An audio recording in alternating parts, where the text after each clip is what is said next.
Ram and Shyam can complete a work together in 28 days. Shyam alone complete it in 49 days.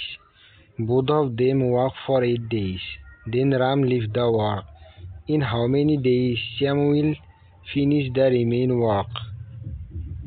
অৰ্থাৎ ৰাম আৰু শ্যামে একেলগে 28 দিনত এটা কাম সম্পূৰ্ণ কৰিব পাৰে।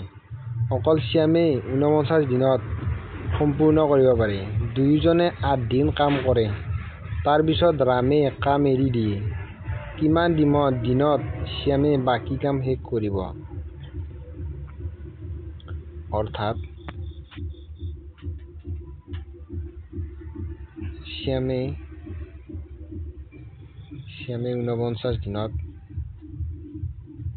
এটা কাম অকলে শেষ কৰে। ৰামে অকলে কিমান দিনত কৰে আমাক সেইটো সোধা নাই। ৰাম আৰু শ্যামে লগ লাগি 28 দিনত কাম শেষ কৰে। 28 দিনত কাম শেষ কৰে। টোটেল কাম কিমান সেইটো আমি উলিয়াব ল'ব লাগিব। তাৰ কাৰণে আমি 49 আৰু 28ৰ লসাগু উলিয়াব লাগিব। 49 আৰু 28 7 যাব 7 বাৰ, 7 যাব 4 বাৰ, 7 7 গুণ 49, 49 4 গুণ 9 4 গুণ 4 2 6 হাতে গ'ল 1, 4 4 গুণ 9 4 গুণ 4 2 6 হাতে গ'ল 3, 4 4 গুণ 16, 16 3 196। অৰ্থাৎ মুঠ কাম হ'ল 196। গতিকে শ্যামৰ এফিচিয়েঞ্চি হ'ল 49 4 গুণ 196। অৰ্থাৎ শ্যামৰ এফিচিয়েঞ্চি 4। আৰু 28 7 4 গুণ 28, 7 গুণ 196। অৰ্থাৎ দুটাৰে এফিচিয়েঞ্চি 7। গতিকে আমি ইয়াৰ পৰা উলিয়াব পাৰিম ৰামৰ এফিচিয়েঞ্চি 3।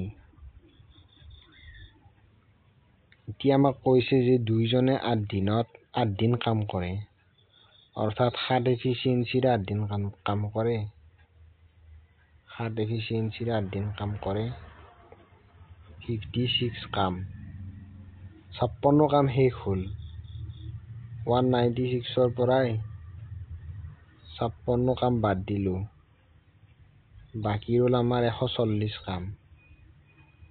140 কামক শ্যামে কৰিব লাগিব। 140 কাম শ্যামে কৰিব 4 এফিচিয়েঞ্চিৰে। 4 3 গুণ 12, 2 0 4 5 গুণ 20। অৰ্থাৎ 35 দিন 35 দিন লাগিব। বাকীখিনি কাম শেষ কৰিবলৈ শ্যামক লাগিব 35 দিন। Option number 4 is right.